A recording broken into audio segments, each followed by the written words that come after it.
Welcome. Let us continue with the theory of Thorndike. Last session में हम लोगों ने ये स्टडी किया कि थॉर्नडाइक ने अपने बेसिक जो ऑब्जर्वेशंस थे कैट को लेकर, उन ऑब्जर्वेशंस पे उन्होंने कुछ फाइंडिंग्स ड्रॉ की और फाइंडिंग्स ड्रॉ करने के बाद वो फाइंडिंग्स क्या थी कि there is some effect that prevails, एक इफेक्ट होता है जो प्रिवेल करता है। नेक्स्ट थिंग, एक एसोसिएशन होता है जो स्टिमुलस और रिस्पॉन्स के बीच बन जाता है, और जो स्टिमुलस एंड रिस्पॉन्स के बीच बनने वाला एसोसिएशन है, इसी को उन्होंने बॉन्ड कहा है, इसी को उन्होंने लर्निंग कहा है। अगर हम इन तीनों बातों पर ध्यान दें तो हम ये ध्यान समझ सकते हैं अच्छी तरह से कि थॉर्नडाइक का जो पूरा का पूरा ओरिएंटेशन है, वो ओरिएंटेशन ओवर्ट बिहेवियर पर है, वो ओरिएंटेशन एनवायरमेंट पर है, एनवायरमेंटल कंडीशंस के कंड्यूसिव या नॉन कंड्यूसिव होने पर है। अब अगर हम देखें, हम एनवायरमेंट की बात करेंगे तो एनवायरमेंट के साथ एक दूसरी चीज जुड़ी हुई होती है हमारे साथ, हेरिडिटी। कोई भी ऑर्गेनिज्म अपने जो प्रोडक्ट होता है वो हेरिडिटी एंड एनवायरमेंट, इन दोनों का मिला जुला प्रोडक्ट होता है। थॉर्नडाइक क्योंकि बिहेवियरिस्ट है, इसलिए ये जो जेनेटिक पोटेंशियल है, जो हेरिडिटरी पोटेंशियल है, इनको बहुत ज्यादा इम्पोर्टेंस नहीं देते हैं और ये एनवायरमेंटल पोटेंशियल को ज्यादा इम्पोर्टेंस देते हैं।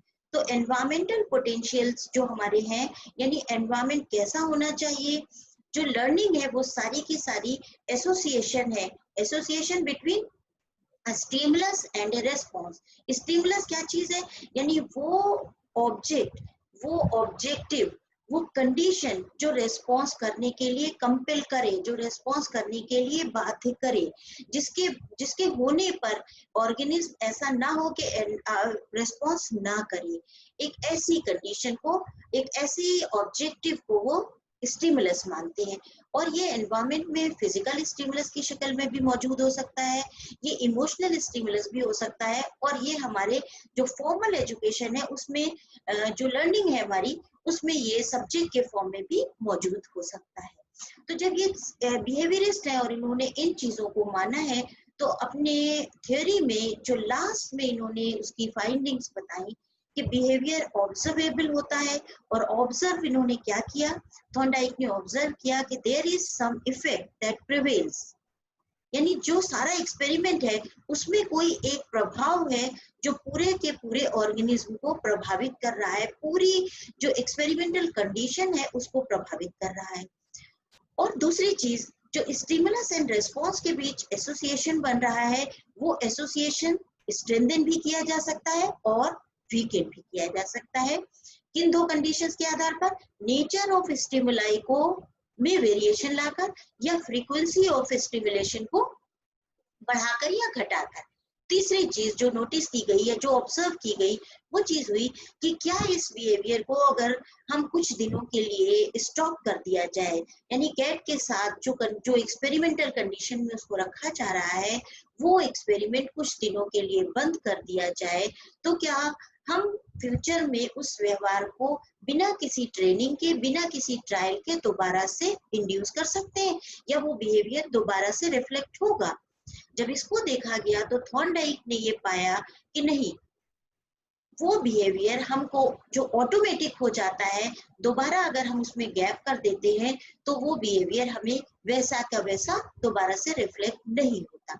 जब ये तीन चीजें ऑब्जर्व की गई तो इसके बाद थॉर्नडाइक ने कुछ रूल्स या कुछ लॉज लर्निंग के लिए दिए कि वो क्या कंडीशंस हैं जिनमें हम लर्निंग को फैसिलिटेट कर सकते हैं, लर्निंग को प्रमोट कर सकते हैं, या डिजायर्ड वे में हम किन्हीं चीजों को अपने लर्नर को उनके बिहेवियर में चेंजेस ला सकते हैं।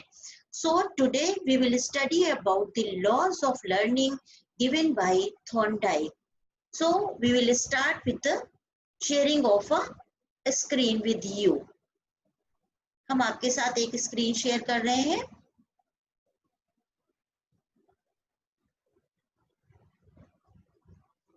So he has given some primary laws and some secondary laws. तो पहले हम लोग what are that primary laws, हम लोग इसको देखते हैं कि ये primary laws क्या है।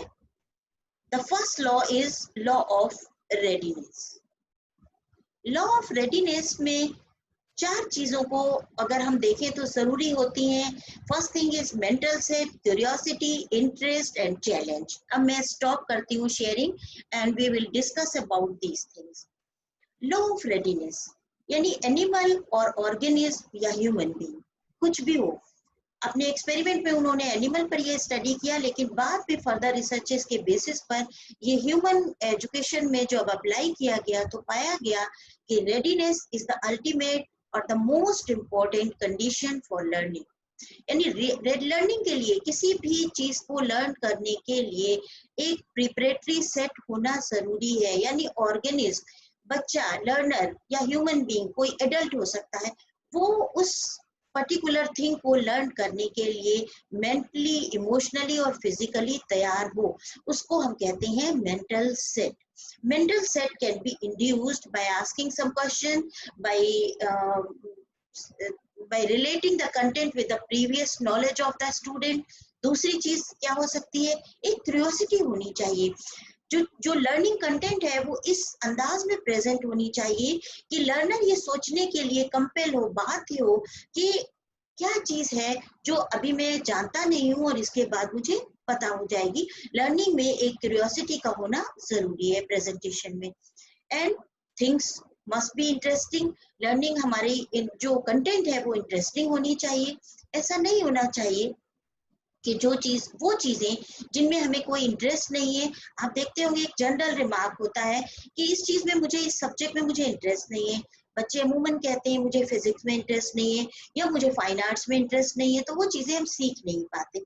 यानी इंटरेस्ट का होना भी हमारे लिए, रेडीनेस के लिए या लर्नर के लिए एक बहुत इम्पोर्टेंट चीज है। इंटरेस्ट को इंड्यूस भी किया जा सकता है और इंटरेस्ट बाय पोटेंशियल इंडिविजुअल में मौजूद भी होता है। और चौथी चीज जो इम्पोर्टेंट है, चैलेंजिंग। अगर हम सिचुएशन को चैलेंजिंग वे में प्रेजेंट करते हैं लर्नर के सामने, तो learner is compel to beat the challenge. हम ये कहते हैं, अगर एक ग्रुप में कोई टास्क दिया जाता है और ये कहा जाता है कि इस टास्क को सबसे जल्दी कौन कर सकता है, इस टास्क को सबसे करेक्ट कौन कर सकता है, सबसे स्पीड में कौन कर सकता है, एक्यूरेसी किसमें सबसे ज्यादा हो सकती है। तो अगर हम किसी प्रोजेक्ट को चैलेंज के बेसिस पर दें, टीम में दें, तो लोगों में कंपटीशन डेवलप होगा और ये उनकी लर्निंग को फैसिलिटेट करेगा। तो first primary law for learning is law of readiness. Let us try share another screen with you।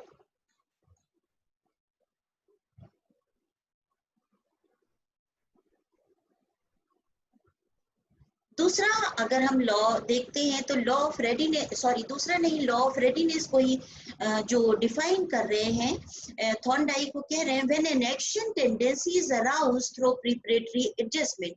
हम कुछ प्रिपरेटरी एडजस्टमेंट करते हैं।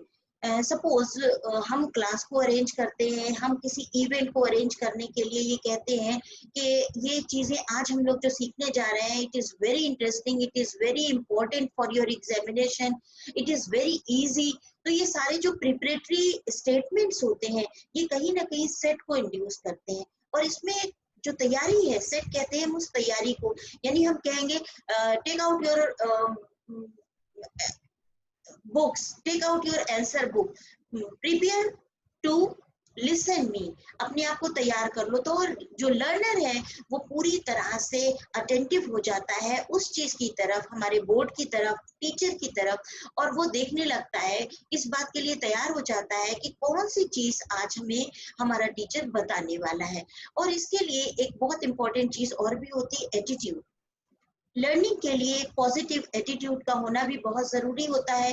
ये सारी जो एक्शन होते हैं ये सेटिस्फाइंग होते हैं, और ये सेटिस्फाइंग जो कंडीशन होती हैं ये रेडीनेस का काम करती हैं। ये एक प्रिपरेटरी एक्शन के लिए लर्नर को हमारे तैयार करती हैं। इसका क्लासरूम एप्लीकेशन क्या है?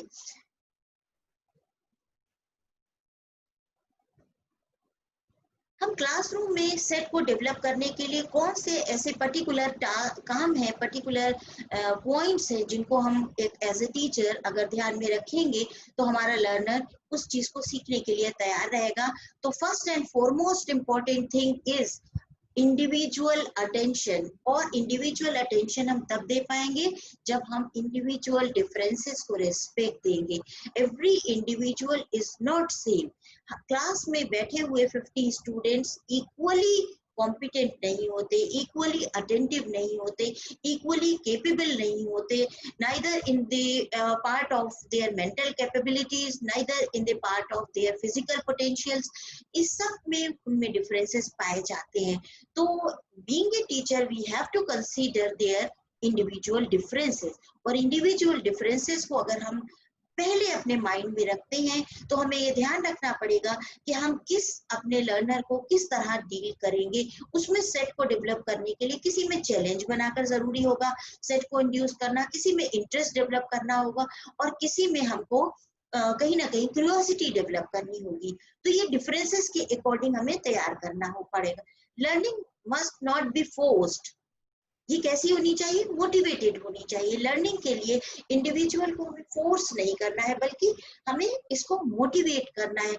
Learning is not make them learn.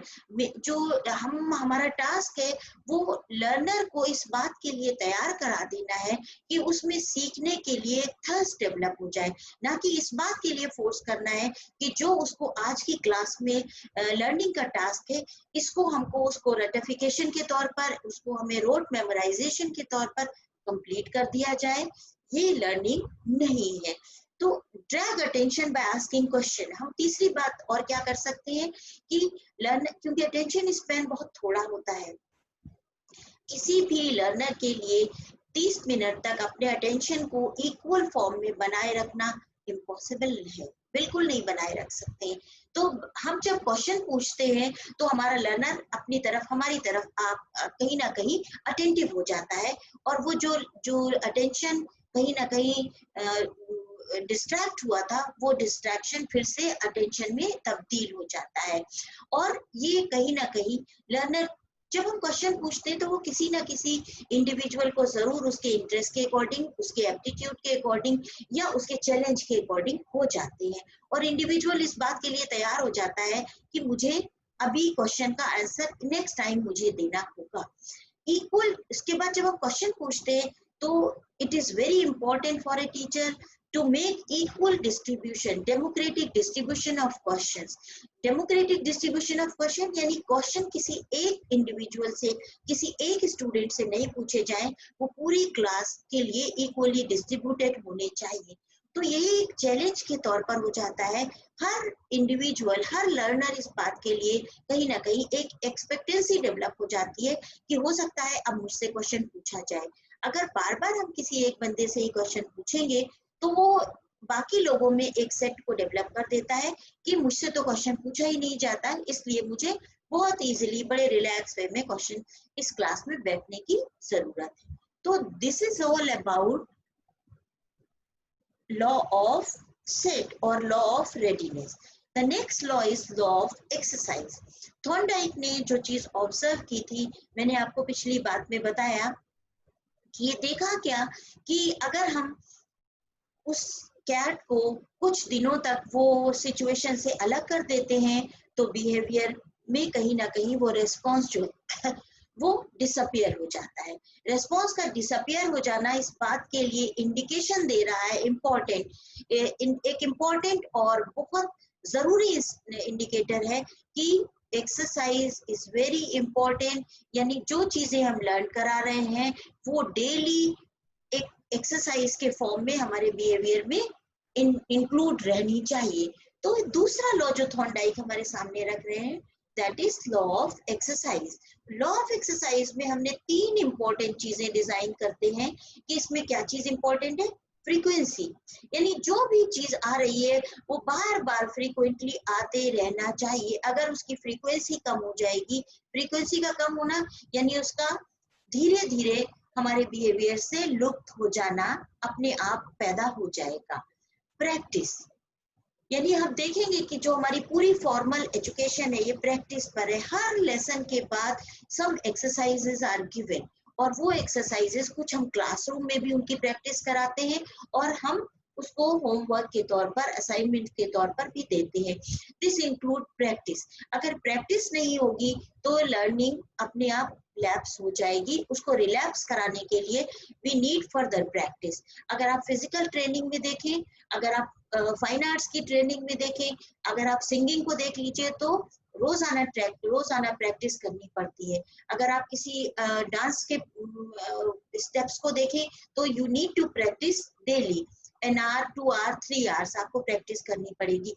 एक रनर को रोजाना अपने फील्ड पर जाकर अपनी रनिंग की प्रैक्टिस करनी पड़ती है, वरना वो अपने फाइनल डे पर वो एफिशिएंसी कभी भी अचीव नहीं कर सकता है। तो प्रैक्टिस लॉ ऑफ एक्सरसाइज का दूसरा कंपोनेंट है। तीसरा कंपोनेंट विच इज बड़ा अजीब सा आपको सुनने में लगेगा, use and disuse. By using और बाय प्रैक्टिसिंग हम अपनी जो स्किल है उसको इम्प्रूव कर सकते हैं। हम बार बार कह रहे हैं कि फ्रीक्वेंसी होनी चाहिए, टास्क में बार बार उसका रिपीटिशन होना चाहिए, और प्रैक्टिस से हम उसको इम्प्रूवमेंट लाते रहते हैं। यूज इसी प्रैक्टिस को कहते हैं। एंड डिसयूज क्या चीज है? अगर कोई चीज हम बिहेवियर से एलिमिनेट करना चाहते हैं, कोई रॉन्ग बिहेवियर, यानी ये बिहेवियरल टर्म में हम देख लेंगे कि कोई रॉन्ग बिहेवियर इंडिविजुअल में डेवलप हो गया है, तो बाय डिसयूज हम उस बिहेवियर को, उसको बार बार प्रैक्टिस ना कराकर उसको हम बिहेवियर में चेंज डेवलप करा सकते हैं। यानी जो हम डिजायर्ड बिहेवियर है उसको bye practice, by use induce कर सकते हैं, और जो अनडिजायरेबल बिहेवियर है, यानी वैल्यू बेस्ड जो ट्रेनिंग होती है, जो कैरेक्टर बेस्ड ट्रेनिंग होती है, उसमें डिसयूज बहुत काम करता है। यानी अगर आपकी कोई ऐसा बिहेवियर है जो आपने डेवलप कर लिया है, तो हम अपने लर्नर से वो बिहेवियर को अगर हटाना चाहते हैं तो हम उसे डिसयूज के थ्रू हटाएंगे। रिपीटिशन, डिसयूज का भी रिपीटिशन हो सकता है और यूज का भी रिपीटिशन हो सकता है। भाई कोई भी चीज अगर हम कोई रिवॉर्ड देंगे तो हम उस बिहेवियर को इंड्यूस करा सकते हैं, और बाय पनिशिंग द रेस्पॉन्स हम उस बिहेवियर को जो अपने पर्सनैलिटी में डेवलप हो गया है उसको हम रिलैप्स करा सकते हैं, उसको हम कहीं ना कहीं उस बिहेवियर के पैटर्न से हटा सकते हैं। तो this is law of exercise. अगर हम इसको और कॉम्प्रिहेंसिव में देखें तो हम कह सकते हैं it refers the strengthening of connection with practice. यानी वो जो थॉर्नडाइक ने कहा था कि हम स्ट्रेंथनिंग कर सकते हैं उस कनेक्शन को, उस बॉन्ड को, उस एसोसिएशन को by practicing. By using, use में अगर हम अपनी चीजों को ला सकते हैं, बार बार हम उसको करेंगे तो वो हमारे कनेक्शन को स्ट्रेंथन, मजबूत बनाता है। When we want to make eliminate, or we want to eliminate that kind of behavior from our personality, तो हमें क्या करना होगा? हमें डिसयूज का सहारा लेना पड़ेगा और उसको डिसकंटिन्यू करना होगा। तो डिसकंटिन्यू करने के लिए उस एसोसिएशन, उस कनेक्शन को वीकन करना पड़ेगा, और वीकन करने के लिए हमें उसको, उसकी फ्रीक्वेंसी को डाउन करना पड़ेगा, उसकी प्रैक्टिस को कम करना पड़ेगा, और उसके यूज को कम करना पड़ेगा। तो this is law of use and disuse in the basic law of exercise. Classroom application of this law, how we can use this law in our classroom situation. For a teacher ये बहुत जरूरी चीज होता है कि whatever is taught should be practice. आपने कुछ भी पढ़ा दिया है, अगर आप उसको प्रैक्टिस नहीं कराते हैं तो वो बिहेवियर का परमानेंट पार्ट नहीं बनेगा, मेमोरी का वो परमानेंट पार्ट नहीं बनेगा। तो मेमोरी में उसको हमें LTM का पार्ट बनाने के लिए we need to practice, we need exercise, we need more and more use of that exercise or that behavior. फिर इम्पोर्टेंस ऑफ ड्रिल, आपने ये भी देखा होगा कि थॉर्नडाइक ने, हमने पिछली क्लास में देखा था कि वो एजुकेशन में जब इस लॉ को, अपनी थ्योरी को लाना चाहते थे, तो उन्होंने कहा कि कुछ लैंग्वेज में इसको यूज कराना चाहते हैं और मैथमेटिक्स में इसकी इम्पोर्टेंस को उन्होंने समझा था। मैथमेटिक्स और लैंग्वेज में ड्रिल की इम्पोर्टेंस होती है। अगर हम देखें तो ड्रिल, जब स्पेलिंग हम लर्न कराते हैं, जब मीनिंग्स हम लर्न कराते हैं या प्रोनाउंसिएशन कराते हैं, तो प्रोनाउंसिएशन के टाइम पे ड्रिल जरूरी होती है। किसी भी फोनेटिक जब हम नेचर की चीज को लर्न करा रहे होते हैं तो उसके लिए ड्रिल कराना जरूरी होता है, और ड्रिल को हम हमेशा बाय प्रैक्टिस कराते हैं। फिजिकल एक्सरसाइज या फिजिकल ट्रेनिंग में, योगा में आप देखते होंगे कि ड्रिल बहुत इंपॉर्टेंट रोल प्ले करती है। तो ड्रिल एक काइंड ऑफ एक्सरसाइज है। ओरल एक्सरसाइजेस में भी बराबर हम देखेंगे कि उसको बार बार उसका रिपीटेशन कराया जाता है। Revision test should be conducted. Revision test क्या है? बार बार प्रैक्टिस हो रही है। आप देख लेते होंगे कि वीकली टेस्ट होते हैं, मंथली टेस्ट होते हैं और क्वार्टरली टेस्ट होते हैं, देन फाइनल एग्जाम्स होता है जिसमें हमको उस क्लास से प्रमोट करके दूसरी क्लास में भेजना होता है। तो ये सारी चीजें क्या है, एप्लीकेशन, एक्सरसाइज या रिपीटेशन को हमें बता रही है हमारे क्लासरूम में इनको इसको किस तरह अप्लाई करते हैं।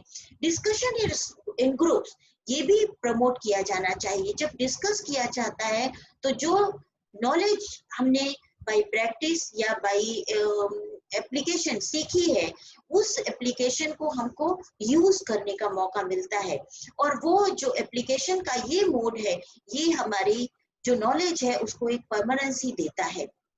Development of reading and study habit, इसके लिए भी बहुत जरूरी है कि रीडिंग हैबिट को और स्टडी हैबिट को डेवलप किया जाए। यानी कहा जाए कि आप स्टोरी को घर में पढ़ेंगे और पढ़ने के बाद उसके इम्पोर्टेंट कैरेक्टर्स, क्या कैरेक्टर्स के थ्रू राइटर हमें मैसेज देना चाहता है, यानी कहीं ना कहीं हम इसमें थिंकिंग को डेवलप कर सकते हैं by applying practice or by applying repetition in the classroom.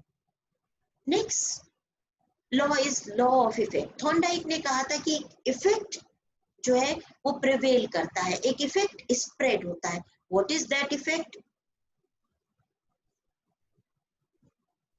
An emotional relationship between stimulus and response. एक इमोशनल रिलेशनशिप डेवलप हो जाता है उस पर्टिकुलर स्टिमुलस और उस पर्टिकुलर रेस्पॉन्स के बीच में। और ये जो इमोशनल बॉन्ड है, इमोशनल एसोसिएशन है, इट मेक्स स्ट्रेंथन और मजबूत बना देता है उस गांठ को। यानी ये दो चीजें हमेशा इकट्ठे प्रेजेंट होती हैं। ये जब इकट्ठे प्रेजेंट होती है तो अब लर्नर को ये याद रखने की जरूरत नहीं होती, और कि वो जब ये स्टिमुलस प्रेजेंट होगी तो वो अपने आप रेस्पॉन्स डेवलप होगा। बट ये कब होगा? ये कुछ कॉन्सिक्वेंसेस पर डिपेंड करता है, और उन कॉन्सिक्वेंसेस के लिए थॉर्नडाइक ने एक चीज यूज की थी जो कैट के टर्म में फूड था। फूड क्या है? एक बहुत रिवॉर्डिंग चीज है, यानी एक टेस्टी फूड। ये कैट को ये इफेक्ट दे रहा था कि अगर वो ये लर्न कर लेगा, ये हैबिट लर्न कर लेगा कि वो इस पजल बॉक्स से बाहर निकले तो उसको एक उसका टेस्टी फूड मिल जाएगा। ये उसका कॉन्सिक्वेंस था। और ये कॉन्सिक्वेंस क्या नेचर कैसा था? प्लेजरेबल नेचर था, प्लेजेंट नेचर था, रिवार्डिंग नेचर था, एक इफेक्ट प्रोड्यूसिंग नेचर था। तो जब ये effect producing kind of nature की कॉन्सिक्वेंसेस हमें मिलते हैं तो लर्नर जो है वो इस इफेक्ट को याद रखता है, और ये इफेक्ट जो एसोसिएशन है उस बॉन्ड को मजबूत बना देता है। इसके लिए क्या जरूरी होता है? Knowledge of result. Knowledge of result के लिए थॉर्नडाइक ने, आपने देखा अपने पूरे एक्सपेरिमेंट में जो पजल बॉक्स रखा, वो पजल बॉक्स किस तरह का था? बाहर से बना हुआ था। यानी नॉलेज इससे बाहर निकलने की नॉलेज कैट को थी कि जब वो बाहर निकलेगा तो उसको ये चीज मिलेगी। इसी तरह हमारे लिए ये बहुत लर्नर के लिए बहुत जरूरी हो जाता है कि उसको ये पता होना चाहिए कि ये जो लर्निंग टास्क है इसके कॉन्सिक्वेंस क्या होंगे, इसका रिजल्ट क्या होगा। इसकी नॉलेज अगर होती है तो ये एक इफेक्ट को प्रोड्यूस करता है, और that effect makes strengthen the bond or the association between the stimulus and between the response. Future application, अगर हमारे पास जो लर्निंग टास्क है उसका कोई फ्यूचर एप्लीकेशन नहीं होता, फ्यूचर एप्लीकेशन से मतलब है वो हमारे लिए फ्यूचर में एप्लीकेबल ही नहीं है, जिंदगी में उसका कोई इस्तेमाल ही नहीं है, हमारे फ्यूचर में उसकी कोई इंपॉर्टेंस ही नहीं है, हम फ्यूचर में उसके थ्रू कोई चीज गेन नहीं कर सकते। Gain in the form of fame, in the form of money, in the form of repetition, किसी फॉर्म में उसको हम, अगर हमें उसका कोई रिजल्ट मिल रहा है, कोई एप्लीकेशन मिल रहा है, तब हमारे लिए वो चीज इफेक्ट प्रोड्यूसिंग होती है, और इफेक्ट बहुत इंपॉर्टेंस रखता है किसी भी एसोसिएशन को मजबूत बनाने में। एसोसिएशन का मजबूत होना ही लर्निंग का टास्क है या लर्निंग है actual. Classroom application, exercises and nature of assignment should be satisfactory। satisfactory कैसे होने चाहिए, यानी वो इतने डिफिकल्ट नहीं होने चाहिए, इतने इजी नहीं होना चाहिए। अगर वो बहुत ज्यादा इजी होंगे तो वो जो ब्रिलियंट स्टूडेंट हैं उनके लिए कोई इफेक्ट प्रोड्यूस नहीं करेंगे, उनको लगेगा ये तो बहुत आसान सी चीज थी, इसको करने में कोई मजा नहीं आया। एक चीज जो हम लोगों ने कही थी ना, चैलेंजिंग होना चाहिए। तो चैलेंजिंग के लिए जरूरी होता है कि वो ब्राइट स्टूडेंट के लिए चैलेंज के तौर पर काम करे, और जो हमारा एवरेज स्टूडेंट है उसके लिए वो सॉल्युबल हो, वो उसके लिए किया जाने वाला काम हो, वो उसके लिए इम्पॉसिबल टास्क नहीं होना चाहिए। तो जो जो हम एक्सरसाइज देंगे उसमें some of the question challenging nature के हमें रखने चाहिए, और कुछ क्वेश्चंस हमारे पास इजी नेचर के होने चाहिए, जो हमारे क्लास के सबसे वीक स्टूडेंट को भी एक सेटिस्फाइंग इफेक्ट दें कि हाँ मैं भी इस एक्सरसाइज को सॉल्व कर सका। और जो मेजर पोर्शन है वो हमारे एवरेज स्टूडेंट के लिए होना चाहिए कि वो उस पोर्शन को सॉल्व करने के बाद आगे की चीज को सॉल्व करने के लिए अपने लिए एक चैलेंज के फॉर्म में पा सके। Second thing, task should be divided in small parts. हमने हमेशा लर्निंग के लिए एक बेसिक प्रिंसिपल है जो आपने देखा होगा कि हमने जब भी पढ़ा है, इंटेलिजेंस के पोर्शन में हमने पढ़ा, एरिस्टोटल का कहना था कि आइडियाज हमेशा चेंज में होते हैं। लर्निंग हमेशा जब भी हम करेंगे तो वो पार्ट पार्ट में डिवाइड होनी चाहिए। तो इस चीज को हमेशा ध्यान रखें। एज ए फ्यूचर टीचर आपको भी ध्यान रखना है कि हमेशा हम छोटे छोटे टुकड़ों में टास्क को डिवाइड कर देंगे तो वो हमेशा कंप्लीशन एक इफेक्ट देता है जो हमेशा प्लेजेंट होता है, सेटिस्फाइंग होता है कि I have completed this task. अगर टास्क बहुत लंबा होगा तो वो टास्क ऐसा हो जाएगा कि हम इसको कंप्लीट नहीं कर पा रहे। तो कंप्लीशन अपने आप में एक पॉजिटिव इफेक्ट देता है, इसलिए टास्क को इस तरह डिजाइन किया जाना चाहिए कि वो छोटे पार्ट्स में डिवाइड हो और हर पार्ट अपने आप में एक कंप्लीटनेस को शो कर रहा हो। Teach the thing with new and effective methods. ये हमारे और आपके लिए है कि किसी भी चीज को हम पढ़ाना शुरू करें तो हमें ये मेथड अपना जो है बहुत इफेक्टिव अप्लाई करना चाहिए, इनोवेटिव मेथड होना चाहिए। टास्क को हमेशा एक नए और चैलेंजिंग वे में लेना चाहिए। ये एक टीचर के लिए बहुत जरूरी है कि हमें आज का जो टास्क है ये हमारे लिए एक चैलेंज है कि हमारी जो लर्नर है उसमें जो लास्ट लर्नर है, जो हमारी क्लास का आखिरी स्टूडेंट भी है, वो भी हमारी बात को अच्छी तरह से फॉलो कर पाए। वो भी आज ही कहकर क्लास से उठे कि क्लास बहुत इंटरेस्टिंग था, क्लास बहुत हमारा इनोवेटिव था। तो ये हमें अपनी टीचिंग में, अपने टीचिंग मेथड को इस तरह बनाने की जरूरत है। Every day we need to practice. Every day, ये नहीं है कि हमको तो पता ही है, हमको तो ये तो बड़ा आसान चैप्टर है, इसको तो चलो हम बिना हमारे 2 चुटकियों का खेल है हम यूं कर सकते। नो, कोई भी चीज ऐसी है जिसको हमें हर दिन इंटरेस्टिंग बनाने की जरूरत है। Encouragement and appreciation. जब हम कोई भी क्वेश्चन क्लास में पूछते हैं तो हमें उसके लिए एनकरेज करना चाहिए। हमारी एक सेट की हुई लैंग्वेज क्वेश्चन में अगर हमारे स्टूडेंट में आंसर को देने की जो क्यूरियोसिटी है, आंसर को देने की जो उसकी टेंडेंसी है वो डेवलप नहीं कर पाती, तो we need to modify the language, we need to change the language, we need to ask the question in other way. हमें उस क्वेश्चन को थोड़े इजी, थोड़े रिलेटेड क्वेश्चंस पूछकर हमें उस क्वेश्चन में कहीं ना कहीं एनकरेजमेंट और एप्रिसिएशन हमें कब देना है, अगर छूता हुआ जवाब भी हमारा स्टूडेंट, हमारा लर्नर दे रहा है तो भी हमको उसको कहीं ना कहीं अप्रिशिएट करना चाहिए। And control over the use of reward and punishment, very important thing. हमको रिवॉर्ड एंड पनिशमेंट में बहुत ज्यादा रिलैक्स नहीं होना चाहिए, इसमें एक बहुत बैलेंसिंग की जरूरत होती है। Extra reward, extra punishment, extensive reward, extensive punishment, ये दोनों हमारे टीचर के लिए बहुत ज्यादा अच्छी चीजें नहीं होती हैं। अगर हर चीज आपकी रिवॉर्डिंग हो जाएगी तो कभी भी आपका लर्नर इस बात के लिए कभी तैयार नहीं, वो तो सोच लेता है कि मुझे तो हमेशा स्टार मिलता है, मुझे तो हमेशा टीचर बहुत ज्यादा अप्रिशिएट करते हैं। तो इन चीजों के बीच में एक बहुत बैलेंसिंग एटीट्यूड होना चाहिए। रिवॉर्ड के लिए आप जो लैंग्वेज यूज कर रहे हैं उन्हें होते हैं, उसमें एक बहुत स्ट्रेंथ होनी चाहिए, उसमें एक इफेक्ट होना चाहिए, और ये इंडिविजुअल टू इंडिविजुअल वेरी करनी चाहिए। एक ही सेट लैंग्वेज नहीं हो सकती, इंडिविजुअल डिफरेंसेस को हमेशा हमें रिस्पेक्ट देनी है। यानी वो इंडिविजुअल जो बहुत चैलेंजिंग टास्क को आंसर कर रहा है उसके लिए रिवॉर्ड दूसरी तरह का होना चाहिए, और जो हमारा लर्नर ऐसा है कि जिसने बहुत दिन के बाद कोई अच्छा काम किया है उसके लिए हमारे पास हो सकता है हम उसको ज्यादा अच्छे लैंग्वेज में, ज्यादा अच्छे वर्ड्स में अप्रिसिएशन देंगे।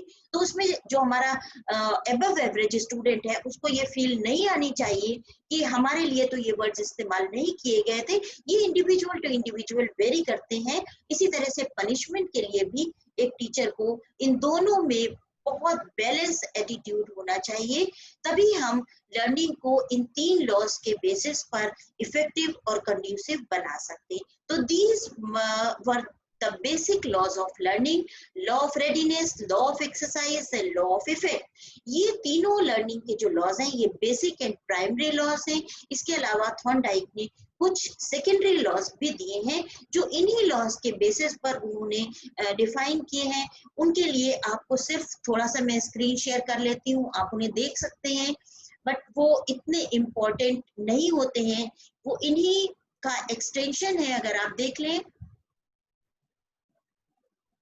सेकेंडरी लॉज ऑफ लर्निंग, आप देखेंगे कि ये क्या है। प्रिंसिपल ऑफ मेंटल सेट, जैसा आपने देखा, प्रिंसिपल ऑफ मल्टी रेस्पॉन्सेज, यानी एक लर्नर एक से ज्यादा रेस्पॉन्सेज करता है, तभी इस थ्योरी को ट्रायल एंड एरर थ्योरी किया गया। यानी जरूरी नहीं है कि first responses must be a correct responses. तो बीइंग ए टीचर हमें इस बात के लिए प्रिपेयर रहना चाहिए कि may be the next responses is correct response. Principle of partial activity, कुछ एक्टिविटी कराई जाएगी और उसके बाद एक्टिविटी दूसरी सम पार्ट्स में डिवाइड हो सकती हैं। फिर प्रिंसिपल ऑफ एसिमिलेशन एनालॉजी, जो बात अपने एक्सपेरिमेंट के थ्रू थॉर्नडाइक ने समझी थी कि क्या सिमिलर सिचुएशन में जो लर्न टास्क है वो ट्रांसफर हो सकता है। तो उसके बाद में थॉर्नडाइक ने ये बात फाइंड आउट की थी कि हाँ, अगर एलिमेंट जो आइडेंटिकल एलिमेंट्स है, अगर सिचुएशन में वो आइडेंटिकल एलिमेंट्स मिलते हैं तो जो लर्निंग एक्सपीरियंस है कैन बी ट्रांसफर्ड, ये ट्रांसफर हो जाता है अगर जो लर्निंग सिचुएशन है ये कहीं ना कहीं सिमिलर पाई जाएगी। कुछ और लॉज भी क्या दिए गए हैं। प्रिंसिपल ऑफ रिसेंसी, रिसेंसी यानी जो अभी अभी चीजें पढ़ाई गई हैं इसीलिए बार बार टीचर को चीजों को रिपीट करते रहना चाहिए। अपनी नेक्स्ट क्लास में आने पर पिछली क्लास को एक नट शेल में एक 5 मिनट या 5% हमें जो टाइम है हमारा उसमें हमें पिछली चीजों को रिपीट जरूर करना चाहिए, क्योंकि रिसेंसी का जो प्रिंसिपल है, सिद्धांत है, वो पिछली चीजों में एक रिवाइवल ले आता है।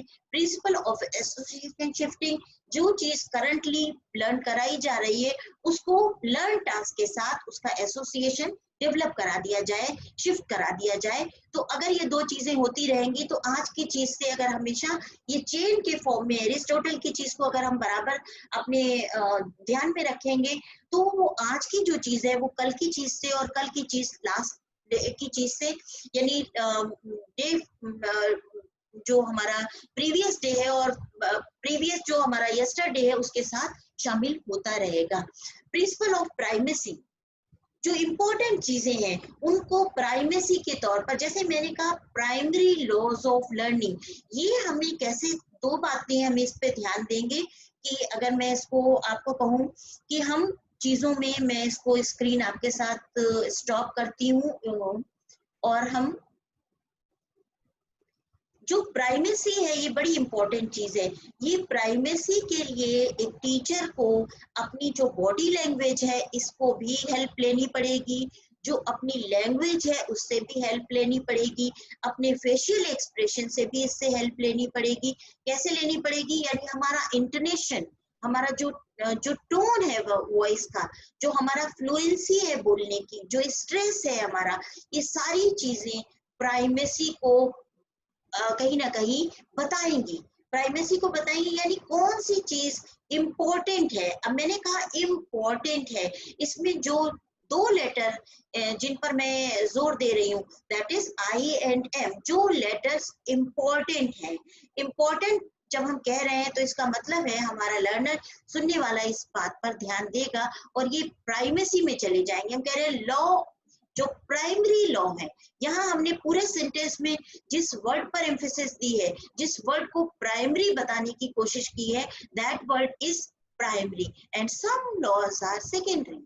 जब मैंने कहा सेकेंडरी, तो सेकेंडरी में जो मेरा स्ट्रेस है, जो मेरा टोन है, वो डाउन हो जाएगा। तो प्राइमेसी मेक्स द लर्नर कि वो इस बात के लिए तैयार हो जाता है कि this thing is more important. तो हमारी मेमोरी और हमारा जो पूरा सिस्टम है कॉग्निटिव, वो इस बात के लिए तैयार हो जाता है कि हम इस चीज को ज्यादा एम्फेसिस दे रहे हैं, तो इसको हमें स्ट्रांगली याद रखने की जरूरत है।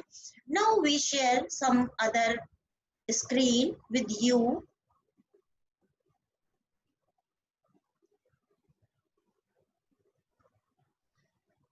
Principal of belongingness. बिलोंगिंगनेस यानी चीजों को ये पता होना चाहिए कि ये हमारे साथ हैं। हमारे लर्नर को ये फील आना चाहिए, टीचर के लिए भी, कि टीचर उसकी उस कहीं ना कहीं हमारा बिलोंगिंगनेस है, हमारा इस चीज के साथ एक अपनापन है। तो ये चीज टीचर के साथ भी डेवलप होना चाहिए और कंटेंट के साथ भी डेवलप करनी चाहिए, लर्निंग सिचुएशन के साथ भी डेवलप होनी चाहिए। तो अगर ये बिलोंगिंगनेस की फीलिंग डेवलप हो जाती है तो लर्निंग में इस जो एसोसिएशन है, जो बॉन्ड है, वो स्ट्रेंथन होता है, वो वीकन नहीं होता है। प्रिंसिपल ऑफ इंटेंसिटी, जितना स्टिमुलस इंटेंस होगा उतना ज्यादा बॉन्ड स्ट्रांग होगा, जितना जो इंटेंसिटी लो होगी उतनी ज्यादा हमारी जो लर्निंग है वो कहीं ना कहीं हैम्पर हो जाएगी। आप देखते हैं, हम कहते हैं नेट की कनेक्टिविटी बहुत अच्छी है। अच्छी का मतलब इंटेंस है। तो इंटेंसिटी जब अच्छी होगी तो हमारे और आपके बीच में जो कनेक्टिविटी बन रही है वो कनेक्टिविटी बहुत अच्छी बनेगी। और अगर नेट की कनेक्टिविटी इंटेंसिटी, वो इंटेंसिटी जिसमें हमको कनेक्टिविटी चाहिए वो नहीं मिल रही है, तो हम देखेंगे वो चक्र घूम रहा है, और घूम रहा है तो जो हमारा इंफॉर्मेशन है वो आप तक पहुंच नहीं पाएगा। तो जो टीचर की या जो लर्नर की या जो कंटेंट की इंटेंसिटी होती है, वो इंटेंसिटी इस बात के लिए डिसाइडिंग फैक्टर होती है कि whether it is important thing, it is ये बॉन्ड को स्ट्रॉन्ग बनाएगा या बॉन्ड को स्ट्रॉन्ग बनाने में अपना रोल प्ले नहीं करेगा।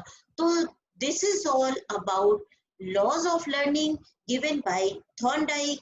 बहुत इंपॉर्टेंट से हमें याद रखना है कि थॉर्नडाइक एक बिहेवियरिस्ट साइकोलॉजिस्ट है। बिहेवियरिस्ट साइकोलॉजिस्ट हमेशा व्यवहार पर इंपॉर्टेंस देते हैं।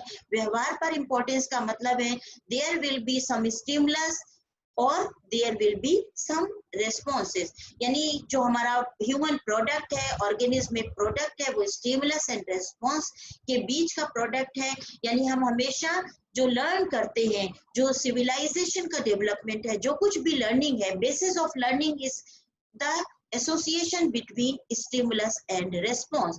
और ये स्टिमुलस एंड रेस्पॉन्स का बॉन्ड जितना ज्यादा मजबूत होगा, लर्निंग उतनी ज्यादा फैसिलिटेटिंग होगी, उतनी ज्यादा स्ट्रेंथन होगी। यहाँ कोई भी इम्पोर्टेंस नहीं दी जा रही है हेरिडिटरी पोटेंशियल को, कॉग्निटिव पोटेंशियल को। यहाँ इम्पोर्टेंस सिर्फ दी जा रही है एनवायरमेंट पोटेंशियल को। एनवायरमेंट में जो कंटेंट प्रेजेंट की जा रही है वो कंटेंट इस अंदाज में प्रेजेंट होनी चाहिए, उसका नेचर इस तरह का होना चाहिए कि वो स्टिमुलस को की इंटेंसिटी को बढ़ाए रखे, वो स्टिमुलस को ज्यादा फ्रीक्वेंटली प्रेजेंट करे, वो स्टिमुलस में एक प्लेजरेबल इफेक्ट को इंड्यूस करने वाली होनी चाहिए। तो थैंक यू सो मच।